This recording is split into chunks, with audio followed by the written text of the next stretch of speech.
할렐루야. 네, 반갑습니다. 저는 미국 텍사스주 어스틴 사랑의 교회를 섬기고 있는 손영호 목사입니다. 내 사랑하는 모교회 울산교회에 이렇게 와서 말씀을 전할 수 있다는 것이 얼마나 영광스럽고 또 감격스러운지 모르겠습니다. 저는 여전히 기억이 납니다. 저 위 성가대석에 앉아서 박동 목사님 이임식을 하시고 정근도 목사님 취임식을 하시는데 박동 목사님께서 이제 이임식을 다 마치고 앞을 보면서 꼬박 인사를 하시더라고요. 꼬박 인사하시더니 내가 갈 때는 저곳밖에 없습니다. 그러니까 사모님 보고 인사하신 거더라고요. 제 어린 시절 할아버지 박동 목사님 저기 옆에 교회에서부터 나중에 건축하는 그 시기에 이르기까지 지켜봤던, 그리고 내 가족이 되어 주었던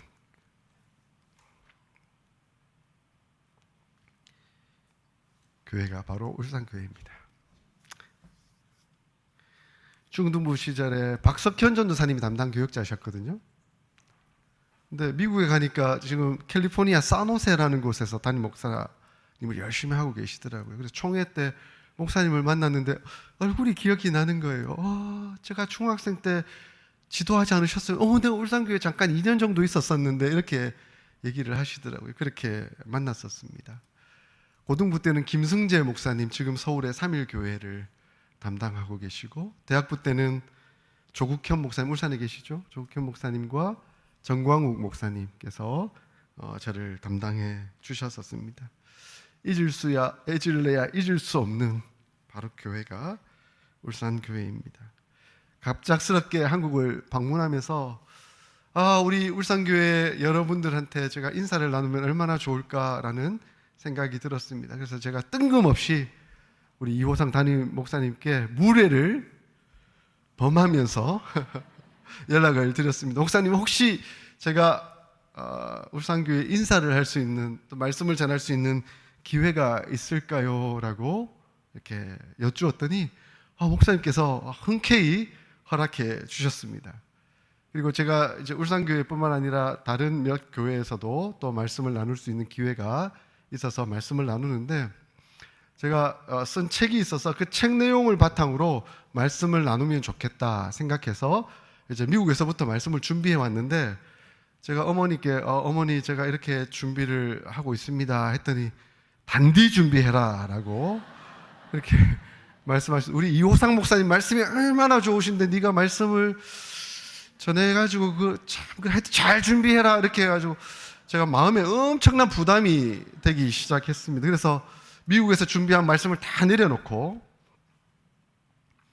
내 인생 이야기를 해야 되겠다. 우리 어머니 이야기, 그리고 제 이야기, 우리 가족 이야기를 하는 것이 훨씬 더 좋겠다. 귀한 말씀은 우리 이호상 목사님으로부터 듣고 저는 인생 이야기를 나누면 좋겠다. 그렇게 생각을 했습니다. 그래서 하나님께서 우리 가정에게, 우리 어머니에게, 그리고 저에게 주셨던 말씀, 이사야서 41장 10절 말씀을 가지고 나누면 좋겠다고 생각을 했습니다. 두려워 말라, 내가 너와 함께 함이니라. 놀라지 말라, 나는 내 하나님이 됨이니라. 내가 너를 굳세게 하리라. 참으로 너를 도와주리라. 참으로 나의 의로운 오른손으로 너를 붙들리라. 하나님께서 우리 가족에게 이 말씀을 해 주셨습니다.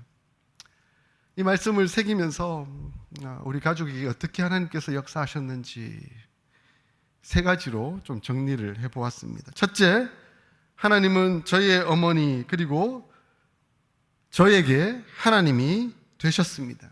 그리고 평생 함께해 주셨습니다. 저희 가정에 하나님께서 함께 하시는 신앙의 여정은 제가 초등학교 5학년 시절입니다. 어머니는 30대 중반이셨고 아버지는 40대셨습니다. 저희 두 동생이 있었는데 여동생 4학년, 1학년에 있었습니다. 아버지는 그 당시 KCC, 그 당시 이름으로는 고려화학에 다니고 계셨고 어머니는 평범한 주부이셨습니다. 어머니가 교회는 잠깐 다니시긴 하시지만 그렇게 깊은 신앙은 갖지 않고 있는 시기였고 저희 자녀들도 그냥 엄마 따라서 그냥 교회를 나가는 둥 마는 둥 하는 그런 시절이었습니다. 그 시절 어느 날 5월에 어느 날 우리 가족에게 큰 사건이 하나 일어납니다.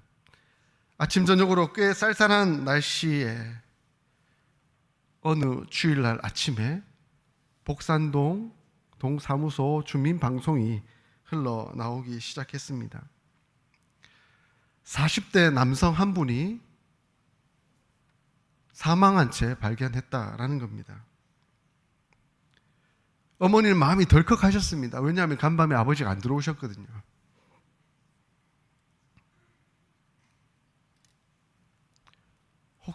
혹시나 하면서 어머니는 급히 가보셨습니다. 간밤에 폭우가 또 쏟아졌었거든요. 가보니까 아버지셨습니다. 아마 토요일까지 일을 하시고 직장 동료들과 얼큰하게 술 한잔 하시고 밤늦게 돌아오시는 중에 폭우가 쏟아지는 찬 비를 맞고 심장마비가 왔던 것 같습니다. 그렇게 심장마비로 쓰러지셔서 한밤중이니까 다니는 사람도 없고 발견된 상황도 아니었고 해서 돌아가시게 된 겁니다. 그때 우리 가족은 그야말로 무너지는 상황이었습니다. 그때 울산교회가 나서셔서 장례를 치러 주셨습니다. 저는 아직도 기억납니다. 박동 목사님께서 오셔서 설교를 하시는데 인생은 낭떠러지에 떨어져 거기에 하나에 버티고 있는 나뭇가지에 걸려있는 인생과 같다.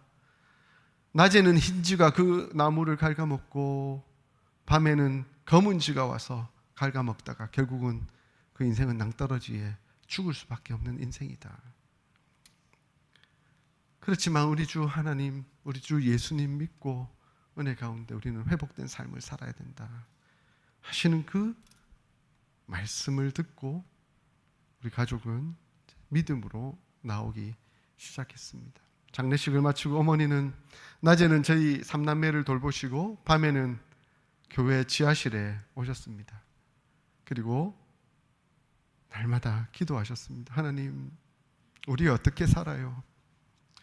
하나님, 우리 가족 어떻게 살아요? 하나님, 이 아이들은 어떻게 해요? 어머니는 그렇게 눈물로 기도하셨습니다. 그렇게 며칠째 비몽사몽간에 기도하는데 하나님께서 갑자기 저 하늘로부터 호련한 빛을 비추어 주시더니 이렇게 말씀하시더랍니다. 사랑하는 내 딸아, 두려워 말라. 내가 네 남편 되어주겠고 내가 네 아이들의 아버지가 되어주겠다. 그렇게 말씀하셨습니다. 저희 어머니는 그 음성을 듣고 하나님께서 나와 함께 하시는구나, 하나님이 내 하나님이 되시는구나 하는 것을 깨닫고 느끼시면서 힘을 얻으셨습니다. 그렇게 힘을 얻으시고는 이제 나오셔서 직장을 찾으시고 또 저희 가족, 저희 삼남매를 돌보시며 믿음 생활을 열심히 하셨습니다. 그렇게 하나님은 우리 어머니의 하나님이 되어주셨고 우리 어머니와 함께 하셨습니다. 어머니는 하나님을 만나고 하나님이 어머니의 하나님 되어주셨는데 아직 그 하나님이 그 아들의 하나님은 되어주지 않으셨습니다.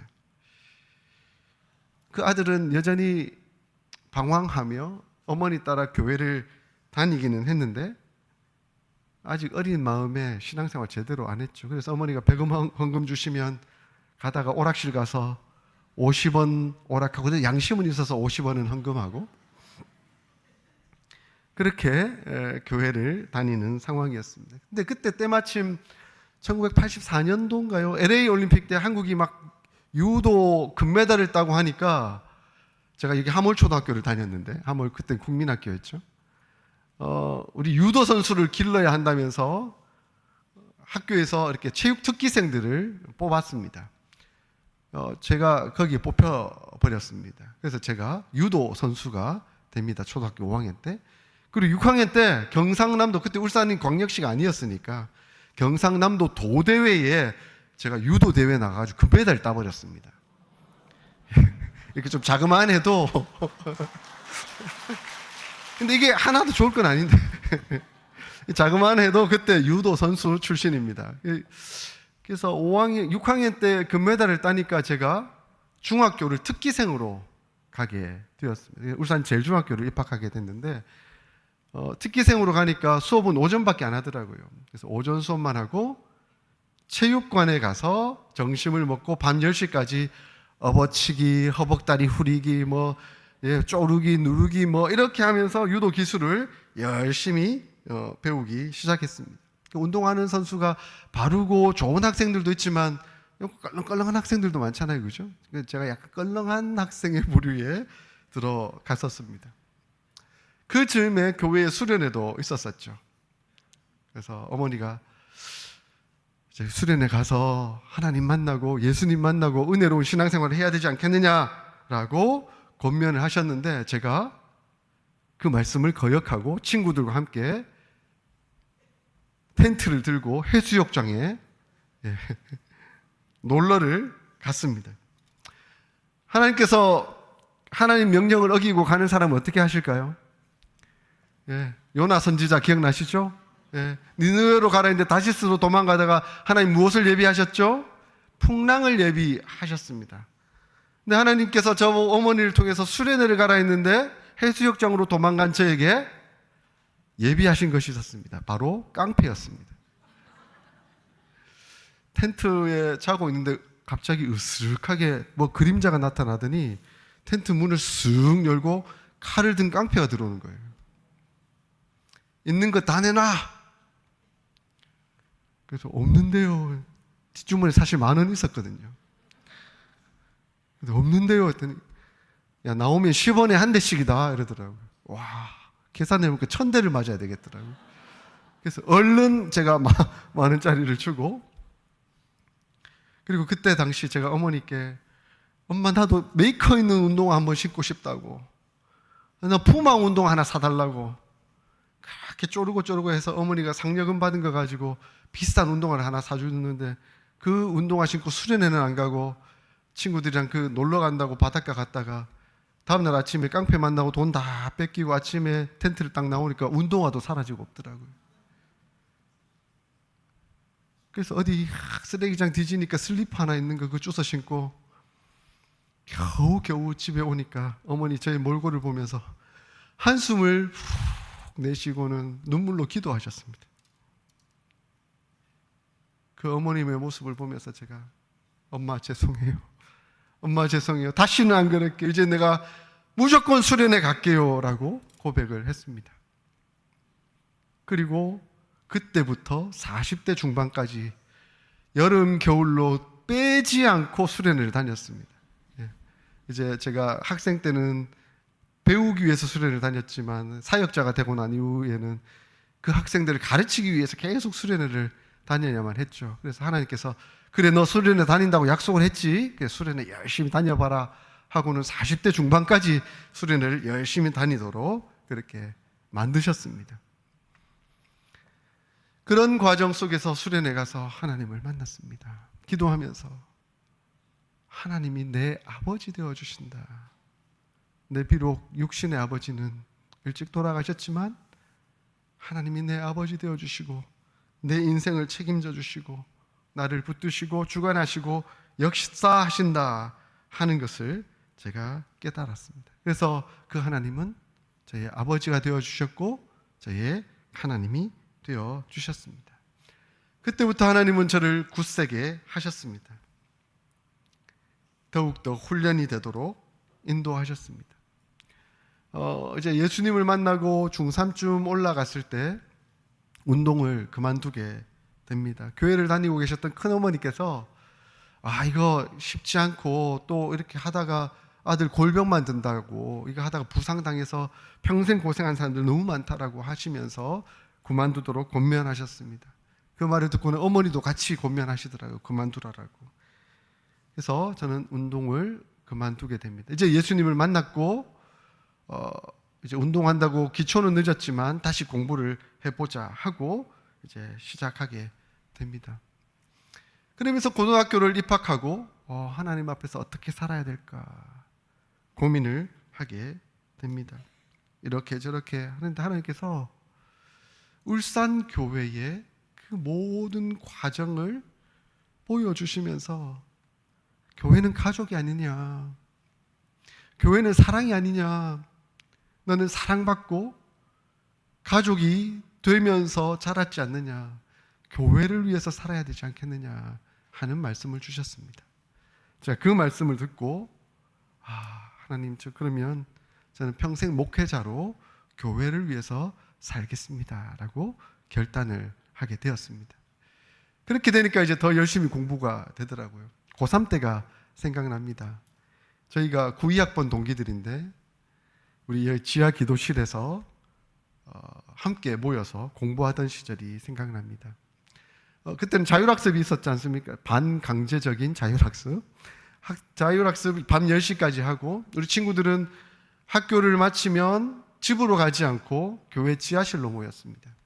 그래서 우리 동기들은 교회 지하실에 모여서 10시 반부터 12시까지 다시 공부를 하고, 12시가 되면 그 옆방에, 그 당시 선교원이었는데 선교원 방에 같이 들어서 손잡고 서로를 위해서 기도해주고, 하나님, 우리가 이 고3 시기를 잘 이기고 또 좋은 학교에 잘 진학을 해서 미래를 잘 준비해갈 수 있도록 인도해 주십시오라고 서로 축복하며 한 30분간 기도회하고 다시 나와서 또 2시 반, 3시까지 공부를 하고 집에 돌아가는 그런 상황이었습니다. 하나님 앞에서 목표의식이 생기니까 한 3시간만 자도 괜찮더라고요. 그래서 3시까지 갔다가 어머니는 주무시다가 아들 들어왔다고 또 배고플까 봐 또 일어나셔서 라면 삶아주시고, 그 라면 먹고 아들은 또 잠들었다가 6시에 또 학교 간다고 일어나고, 그렇게 고3 시절을 보냈습니다. 어느 날 잠이 모자랐는지 아침에 꼬박꼬박 졸다가 세수를 하는데 갑자기 코피가 확 터지더라고요. 그래서 좀 어지럽더라고요. 와, 이게 죽는 건가? 혹시 죽을지도 모르겠다 하는 생각이 문득 들더라고요. 그래서 제가 어머니, 코피 났어요. 저 죽을지도 모르겠어요. 그랬더니 어머니가 두려워 말라. 하나님이 네 하나님이 되셨다. 놀라지 말라. 하나님이 네 하나님이 되셨다. 너를 도와주실 것이다. 의로운 오른손으로 너를 붙드실 것이다 하시면서 다시 이사야서 41장 10절 말씀을 저에게 전해주셨습니다. 그 말씀을 저는 붙들고 다시 힘을 얻어 공부하고, 그래서 나중에 이제 고신대학교 신학과에 입학하게 됩니다. 이제 신학과 입학하고 나서도 여전히 저는 울산교회 대학부에서 신앙생활을 했습니다. 임원도 하고 특별히 리더 교육을 담당하는 역할들을 열심히 했습니다. 그때 제 동생 후배들이 좀 있었는데 정말 미안합니다. 제가 너무 엄하게 리더 교육을 시켜서 그때 저한테 많이 혼났던 후배들이 있습니다. 미안하다 후배들아 인사하고 싶었습니다. 그렇게 대학부를 지내고 이제 제가 98년도에 고려 신학대학원에 이제 입학하게 됩니다. 신학대학원에 입학할 당시에 하성철 목사님 아시죠? 하성철 목사님께서 울산 중부교회에 담임을 하고 계셨는데 이제 저를 전도사로 부르셔서 제가 울산 중부교회에 전도사로 사역을 하게 됩니다. 근데 목사님하고 저밖에 없으니까 얼마나 사역을 많이 시키시던지 제가 유치부, 주일학교, 중고등부, 청년부, 구역예배, 그리고 구역예배 마치면 금요기도회 전에 운행 이렇게 시키고, 심지어 성가대 지휘까지 제가 전도사로서 담당하게 되었습니다. 전도사로 제가 월요일부터 금요일까지는 공부를 하고, 금요일 저녁이 오면서부터는 주일 오후까지 막 정신없이 돌아가는, 그리고 얕게 어설프게 너무 많은 사역들을 감당해보는 그런 경험도 했었습니다. 그렇게 이제 전도사를 사역하고 있는 중에 제가 저희 아내를 만나서 결혼하게 됩니다. 사실은 대학생 때 필리핀 단기 선교를 갔다가 이제 잠시 봤었는데 나중에 졸업 이후에 다시 만났는데 그렇게 예뻐 보이더라고요. 그때는 1학년 학생이어서 별로 안 예뻤었는데 이제는 졸업하고 이제 취업을 하고 뭐 병원에 근무하면서 막 화장도 예쁘게 하고 하니까 너무 예뻐 보여가지고 그때 대구에 있었는데 제가 신학대학원 천안에 가려면 반드시 대구를 거쳐 가야 된다라고 사실 바로 가는 버스가 있긴 했는데 그 대구를 거쳐 가야 된다라고 하면서 만나달라 하면서 제가 자꾸 만나면서 나중에 결혼을 하게 되었습니다. 이제 저도 결혼하고 저 두 여동생도 이제 그 과정 속에서 하나님 은혜 가운데 좋은 남편들을 만나서 결혼을 했습니다. 근데 결혼하는 과정 속에서 또 에피소드가 있는데 제가 기억나는 게 이제 막내 동생이 결혼하는 날이었습니다. 저 아버지가 안 계시니까 제가 이제 어머니 옆에 앉아 있었죠. 근데 결혼식을 막 하는데 저희 어머니 옆에서 훌쩍훌쩍 우시더라고요. 왜 우시지? 그리고 또 이 아들 입장에서 좀 섭섭하더라고요. 제가 결혼할 때는 안 우셨거든요. 큰 동생이 결혼할 때도 안 우셨거든요. 근데 막내 동생 결혼할 때 우시더라고요. 그래서 제가 약간 심술이 나가지고 툭 치면서 어머니 섭섭합니다.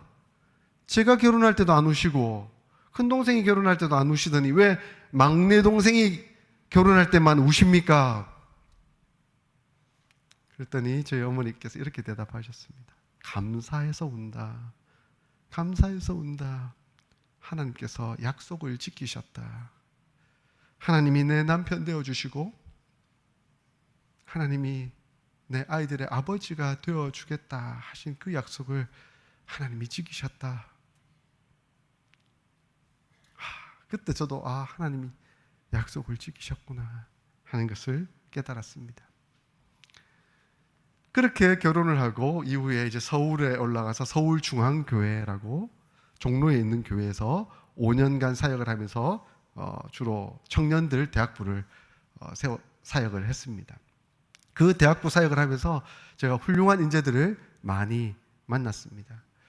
그 제자들이 지금도 연락하고 있고 그 친구들 중에 많은 친구들이 또 미국에 있는데 또 저하고 연락하고 제가 미국에 가서 이제 작은 교회 개척교회를 사역한다라고 이사를 딱 갔더니 그 대학부 회장이었던 친구가 저희 집에 아마존 배달을 통해서 쌀을 3포대 보냈더라고요. 그러더니 메시지가 와 있더라고요. 목사님께서 대학생 때 저희를 먹이셨던 것처럼 이제 학생이신 목사님을 제가 먹이겠습니다. 쌀이 떨어지면 언제든지 연락 주십시오. 근데 다행히 그 후로 쌀이 한 번도 안 떨어져서 연락할 일은 없었습니다. 서울중앙교회에서 5년간 사역을 하고 이제 일산 베델교회로 제가 가서 약 3년간 사역을 하게 되었습니다. 그때 우리 김상광 목사님 만났었습니다. 저는 부목사였고 김상광 목사님 아마 전도사로 오셔서 강도사까지 같이 했던 우리 험난한 세월을 함께 보낸 전우입니다. 그리고 이제 3년간 베델교회에서 사역을 하고 이제 고향인 울산으로 내려오게 됩니다. 옆에 있는 울산 시민교회에서 좀 길게 사역을 했는데 한 11년 정도 울산 시민교회에서 이제 사역을 하게 되었습니다. 11년 동안 울산 시민교회에서 이런 사역 저런 사역 주로 또 저는 행정사역을 좀 오래 했는데 행정사역을 쭉 하고 한 11년이 지나니까 저의 나이도 어느덧 40대 중반이 되었더라고요. 이제 담임을 가야 될 나이가 되었는데 어떻게 해야 되나. 그래서 여러분 잘 아시는 이종관 목사님과 의논을 하면서 목사님 제가 이제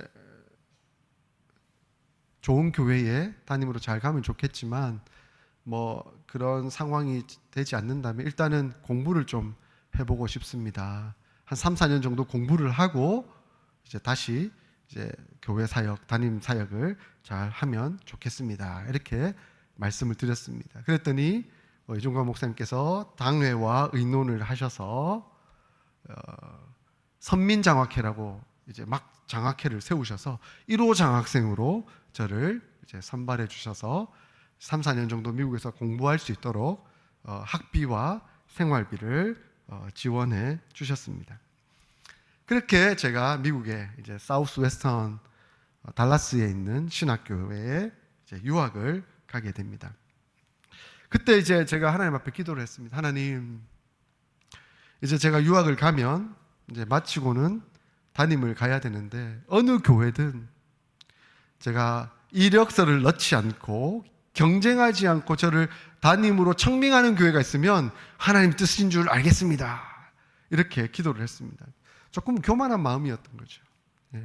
유학을 마치면 자연스럽게 하나님께서 좋은 교회로 보내어 주실 것이다. 그리고 저는 유학을 마치면 자연스럽게 한국으로 돌아올 것이다 하는 그런 생각을 가지고 있었습니다. 그렇게 이제 유학 생활을 열심히 하고 있는 중에 이제 유학 자금도 조금씩 떨어지고 갈 때는 유학생들은 학교에서는 일을 할 수 있거든요. 그래서 제가 학교에 신청해서 이제 뭐 청소하는 일, 변기도 닦고 유리창도 닦고 하는 그 일도 하면서 이제 알바를 하면서 돈을 좀 벌기도 하면서 제가 공부를 했습니다. 2년간 이제 코스웍을 마치고 3년 차부터는 제가 논문을 열심히 준비해서 한국교회 신뢰 회복을 위한 크루스포머티라는 제목으로 제가 논문을 썼습니다.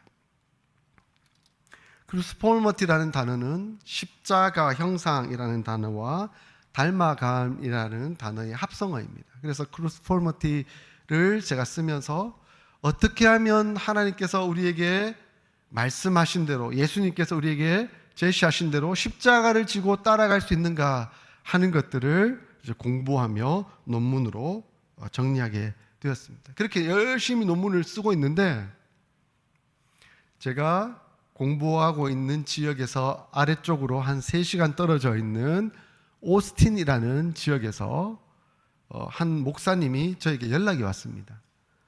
소 목사님, 제가 교회를 개척하고 한 1년 동안 지났는데 제가 파병을 가게 되었는데 제가 파병 가 있는 동안 1년 정도 설교 목사로 와 주실 수 있겠습니까? 라고 요청을 하셨습니다.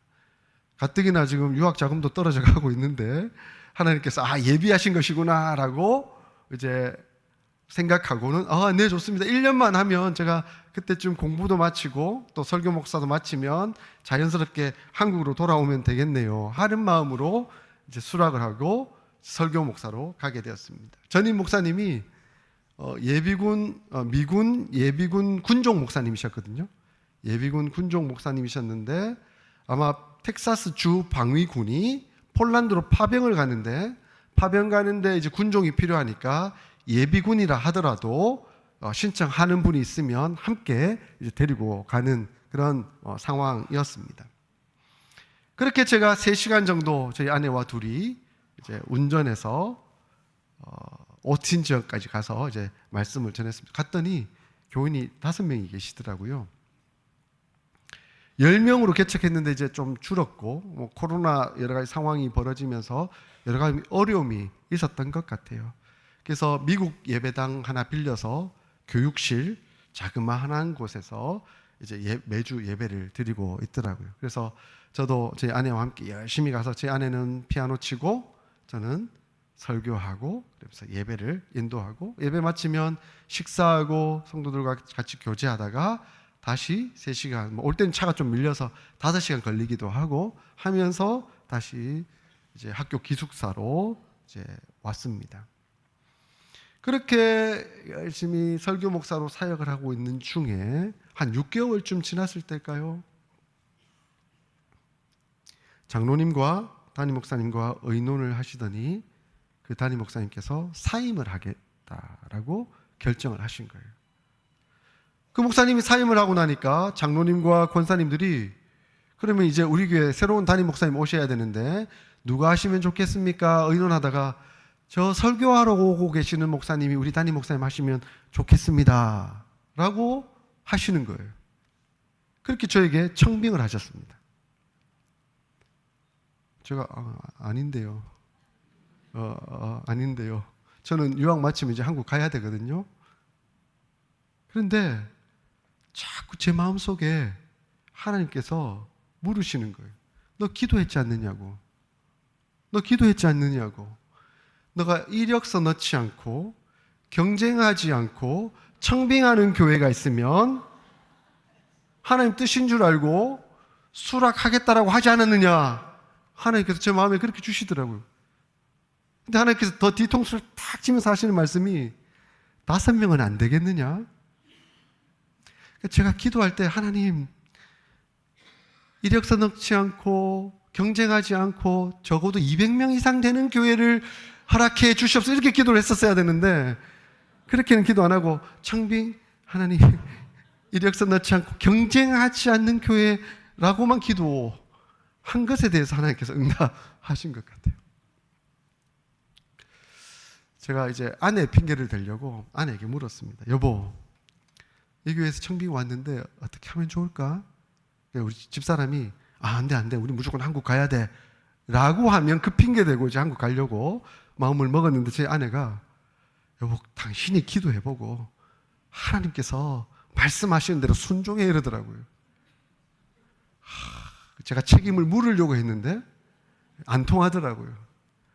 결국 제가 하나님 앞에 기도하면서 하나님 이렇게 부담을 주시는구나. 내가 기도한 대로 응답하셨는데 그 교회가 요청을 하고 있는데 거부하는 것은 얘는 하나님 앞에서 큰 잘못을 범하는 것이겠구나 하는 생각이 들었습니다. 그래서 아내와 함께 손잡고 기도하고 수락을 했습니다.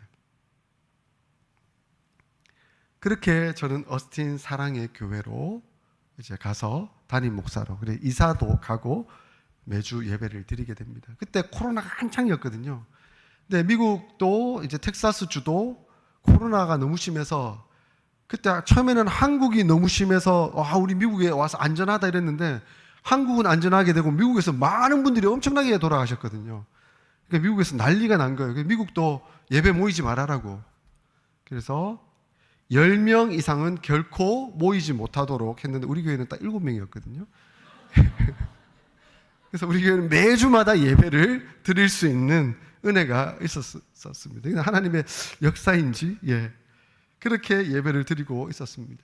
근데 아직 제가 신분이 해결되지 않은 상황이에요.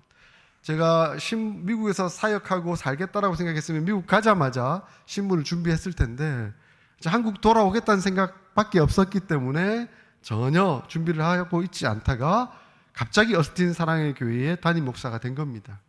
그때부터 이제 신분을 부랴부랴 이렇게 준비하게 되었죠. 근데 이제 논문은 다 썼고 학위는 받아야 되는데 학위 받고 나면 신분이 사라지는 거예요. 학생 신분이. 그러면 불법 체류자가 되는 거예요. 그래서 어쩔 수 없이 교수님께 제발 부탁합니다. 졸업을 연기시켜 주십시오. 저를 졸업시켜 주지 말아 주십시오라고 부탁을 드려서 이제 영주권이 허락되는 시기까지 한 1년 6개월이 더 걸렸습니다. 그래서 더 빨리 졸업을 했었어야 되는데 여의치 않게 이제 학비를 더 내가면서 부탁을 드려서 1년 6개월 더 늦게 졸업을 하게 되었습니다. 그렇게 마음을 다잡고 한 걸음 한 걸음 이제 교회 사역을 이제 시작하게 되었습니다. 대학생들이 저희 교회가 그 UT라고 University of Texas, 어스틴 텍사스 주립대학교가 한 10분 거리에 있습니다. 거기 UT 유학 온 학생들이 저에게 한두 명 이렇게 오게 되면서 함께 신앙생활을 하게 되고 또 저와 함께 또 교제하게 되고 성경공부를 하게 되던 분들이 한두 분 붙으면서 한 10몇 명, 15명 이렇게 예배로 모이기 시작했습니다. 그렇게 모이다 보니까 이제 교육실이 좁다 보니까 우리가 이제 이 교육실 말고 미국 교회 본당을 빌려 쓰자. 이렇게 해서 돈을 좀 더 주고 미국 교회 본당으로 옮기게 되었습니다. 혹시 우리 교회 본당이 어떻게 생겼는지 보기를 원하시는 분은 유튜브에 가셔서 어스틴 사랑의 교회 치시면 우리 교회 예배 장면이 나옵니다. 그래서 우리 청년들이 찬양팀 이루고 예배당 예쁜 한 100명 들어가는 미국 교회인데요. 그 감리교회입니다. 저희가 그 교회를 빌려서 지금 예배를 드리고 있습니다. 근데 그 즈음에 한 1년쯤 지났을까요? 우리 교회는 한 13명에서 15명 정도 예배를 드리고 있는데 미국의 다른 지역 좀 큰 교회, 안정된 교회에서 저에게 연락이 왔습니다. 목사님이 은퇴를 하시는데 손 목사님이 후임으로 와주시면 좋겠습니다. 이렇게 연락이 왔습니다. 그때 제가 문득 드는 생각이 있었습니다. 제가 어스틴 사랑의 교회 가면서 저희 집사람이, 저희 교회가 작고 아직 재정적으로 넉넉하지 못하니까 저희 집사람이 일을 시작했거든요. 한인 마켓에서 이제 음식 만드는 그 일들을 시작을 했는데 아내에게 너무 미안한 거예요. 근데 그 교회에서 청빙이 딱 오니까 제일 먼저 드는 생각이, 야, 저 교회를 가면 우리 집사람 일을 안 해도 되겠구나, 사모로만 집중하면 되겠구나 하는 생각이 들더라고요. 그래서 제가 그쪽으로 마음이 확 쏠려가지고 집사람한테, 여보, 저 교회 가자고, 저 교회 가면 안정이 되고 당신 일을 안 해도 돼, 이렇게 물었습니다. 그랬더니 저희 아내가 제게 이렇게 대답을 하더라고요. 여보, 그러면 안 돼. 우리가 그 교회로 옮겨가면 이 교회는 없어질지도 몰라. 나는 일해도 괜찮으니까 그렇게 하지 말자, 이렇게 얘기를 하더라고요. 야, 제가 속으로, 와, 우리 집사람 의리 있네, 내보다 훨씬 더 의리 있네, 이런 생각이 들더라고요. 그리고 또 제가 논문을 쓰기로는 십자가에다 써놓고 정작 십자가를 져야 할 그 시기와 상황에서 너는 무슨 십자가를 지고 있느냐 하는 그 음성을 하나님께서 주시는 것 같더라고요. 그래서 하나님 앞에 다시 기도하고 마음을 다 잡고 목사님께 연락을 드렸습니다. 목사님, 죄송합니다. 저는 그대로 어스틴에 남아있겠습니다. 그렇게 하고는 다시 사역을 시작했습니다.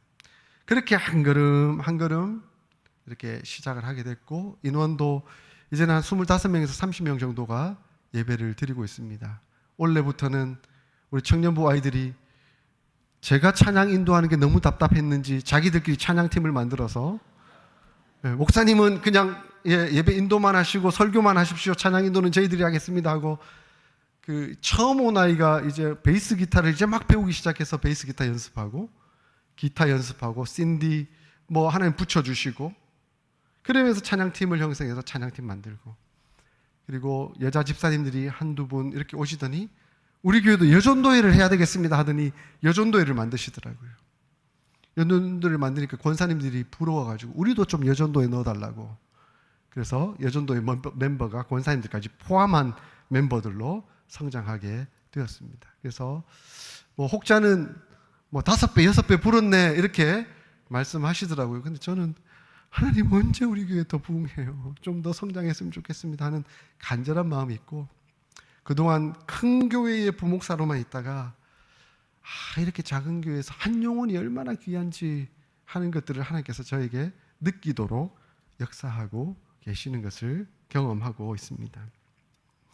마지막으로 제가 좀 나누고 싶은 것은, 이렇게 하나님 앞에서 한 걸음 한 걸음 가고 순종했더니 하나님께서는 그 오른팔로 저와 저희 가족을 붙드시며 도와주시는 체험을 하게 되었습니다. 제가 유학을 떠날 때 저희 큰딸이 고3이었고 작은 딸이 중3이었습니다.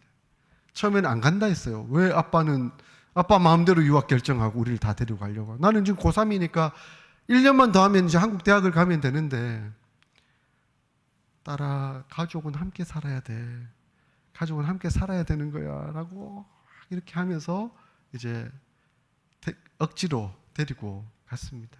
데리고 갔더니 미국 교육청에 이제 가서 우리 딸들 학교 배정을 받는데, 교육청에서 이 큰 딸은 고3인데 미국에서 12학년이거든요. 12학년으로 들어가면 한국 크레딧하고 미국 크레딧이 안 맞아서 미국 대학 들어가는데 제한이 많다는 거예요. 그러면 크레딧을 제대로 받고 대학을 가기 위해서는 10학년부터 시작하면 좋겠습니다. 그러니까 한국으로 따지면 고등학교 1학년부터 시작하는 게 좋겠습니다, 이렇게 알려주는 거예요. 그래서 고등학교 1학년으로 들어가게 됩니다. 딸이 굉장히 자존심 상했죠. 한국에서는 고3인데 내가 고1로 들어가는 것 나는 억울하다 막 이랬는데, 제가 설득을 했습니다. 네가 한국에서 대학을 들어가더라도 2, 3년 어학연수 간다고 미국 가지 않았겠느냐. 그러면 그 2, 3년을 미국에 와서 같이 세월을 보내고, 미국 공교육에서, 미국 고등학교에서 공짜로 언어 연수 다 시켜주는데 얼마나 감사한 일이냐라고 이렇게 설득을 했어요. 근데 하나님께서 정말 은혜를 베풀어 주셨는데 저희 딸들이 간 고등학교에 한국인이 딱 한 명 있었는데 그 학생이 남학생이었어요. 아무도 한인이 없고 우리 딸 딱 들어가니까 이제 한인 여학생이 2명이 온 거예요. 그러니까 그 학교에서 소문이 난 거예요. 한국인 여학생 2명이 왔다. 거기에 K-팝 동아리가 있었거든요. 그 K-팝 동아리 막 춤추면서 노래 부르면서 이런 애들이 한국 여학생이 왔다 이러면서 막 제 딸들 둘이한테 와가지고 막 한국어 가르쳐달라, 노래 가르쳐달라 이렇게 하면서 막 너무 친하게 지내게 된 거예요. 그래서 제 딸들이 어렵지 않게 적응하게 되고 또 그 친구들과 친하게 지내면서 학교 생활을 잘 할 수가 있게 되었습니다. 그리고 공부를 하면서 또 하나님 은혜 주셔서 잘 마치고 2 딸 다 텍사스에 있는 주립대학교에 입학하게 되었습니다. 근데 하나님 은혜 가운데 이거는 참 특별한 케이스인데요. 저희가 영주권자도 아니고 시민권자도 아닌 아무 신분적으로 준비가 되어 있지 않는데 텍사스주가 좀 돈이 많은 것 같아요. 기름도 나고 뭐 IT 기업도 많고 이런 주이다 보니까 다른 주는 그런 혜택을 베풀어 주지 않는데 텍사스 주에 3년 이상 산 사람들은 우리 주 주민으로 인정하겠습니다. 예. 마치 우리 딸이 10학년으로 들어감에 따라서 3년을 살게 된 거잖아요. 그 3년 지나고 주립대학에 딱 들어가니까 학비 혜택을 주겠다 해서 그랜트 장학금을 받게 되었습니다. 그래서 큰딸, 작은딸 둘 다 미국에서 학비를 하나도 안 내고 공짜로 유학을 하게 되는 은혜를 경험하게 되었습니다. 그리고 또 제가 유학을 마치고 학위를 받게 되니까 센트럴 신학교라고 미국에 있는 이제 침례 신학교인데 거기에 한국어 학부가 있어요. 한국어 학생들이 한 200명 정도 있는데 그 200명 정도 있는 학부 학장님이 서울중앙교회 제 전전임 목사님이셨는데 그분이 제가 졸업했다는 소식을 듣고 어스틴에도 학생들이 있으니 그 학생들을 지도해 주면 좋겠다라고 하시면서 저를 불러주셨어요.